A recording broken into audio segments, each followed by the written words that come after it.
Assalamualaikum warahmatullahi wabarakatuh. Kita lanjut lagi setelah tadi pembukaan mengenai survei. Nah, sekarang kita bahas mengenai pengolahan hasil survei. Setelah si survei ini kita ambil, kita sebarkan, dan kemudian dapat datanya. Bagaimana kita cara mengolah data? Satu, tetapkan nilai rata-rata setiap ruang lingkup survei. Contoh misalnya satu survei itu kan ada jumlah nilai jawaban terisi setiap unsur pelayanan. Itu nanti dibagi dengan jumlah responden yang isi. Jadi nanti misalnya nilainya, indeks nilai kepuasan pelanggannya, kita berapa jumlah yang isi misalnya. Ada 10 misalnya atau 100, nanti nilainya dijumlah, baru nanti dibagi dengan jumlah yang isi. Kemudian tetapkan nilai rata-rata total seluruh ruang lingkup survei. Nah, kalau tadi itu bicara satu lingkup survei, atau misalnya tingkat moment of truth-nya, atau misalnya satu bidang, contoh misalnya kenyamanan tadi. Misalnya kenyamanan dilihat dari sisi satu kenyamanan.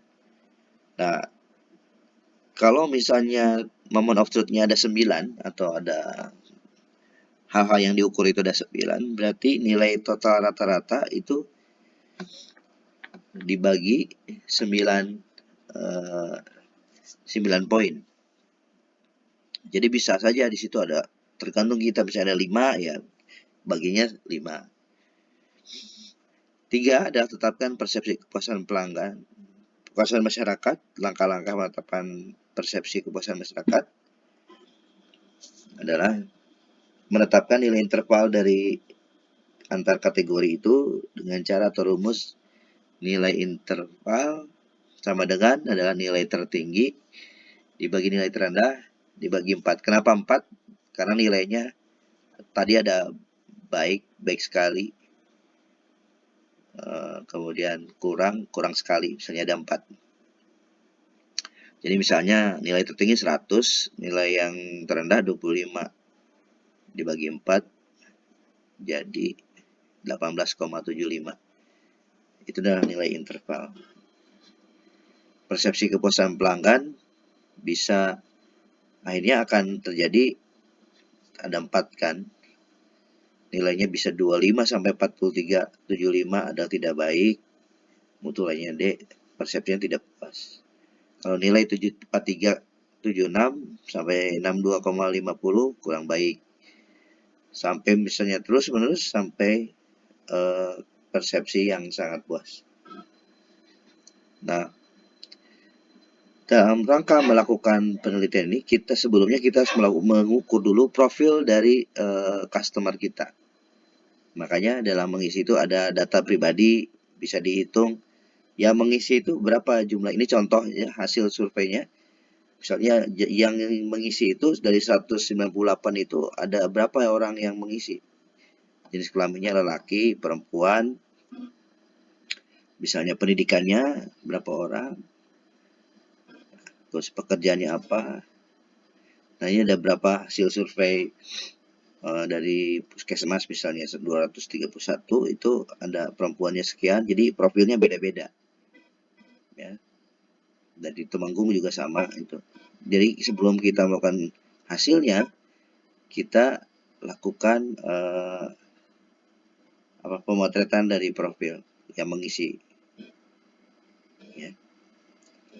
Nah, cara ngitungnya, dengan demikian misalnya kita ada 9 persepsi atau 9 yang diukur, ada 9 terkait dengan persyaratan, bagaimana rasanya, bagaimana kepuasan pelanggan, terkait dengan prosedur, terkait dengan waktu pelayanan, biaya, tarif. Itu nilai indeksnya kelihatan sekitar di sini ada 3,07, 2, totalnya kan 4 ya. Nilai kepuasannya adalah 2,90.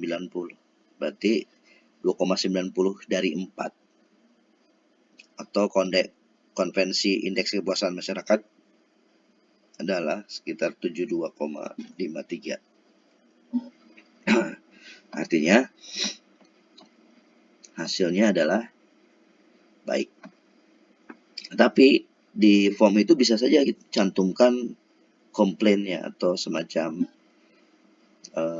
ini juga sama nih hasilnya, hasil survei, sehingga ada nilai IKM-nya sekian, mutu pelayannya apa.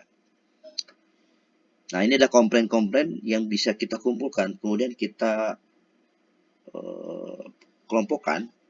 Ini dari hasil komplain yang dikumpulkan adalah ada 4 macam komplain dari pelanggan puskesmas. Ini satu contoh aja. Kemudian komplain teman juga. Nah, tugas berikutnya adalah membuat formulir survei pelanggan berdasarkan moment of truth yang menggunakan teknik ketiga, yaitu kepuasan pelanggan dengan tingkat kepentingan yang membandingkan dengan pesaing.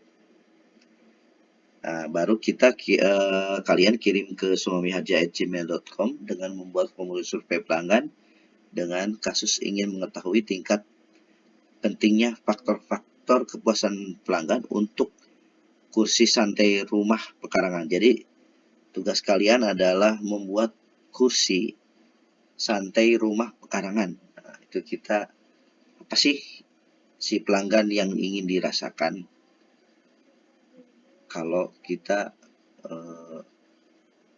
memberikan suatu produk kursi santai rumah pekarangan dari rotan.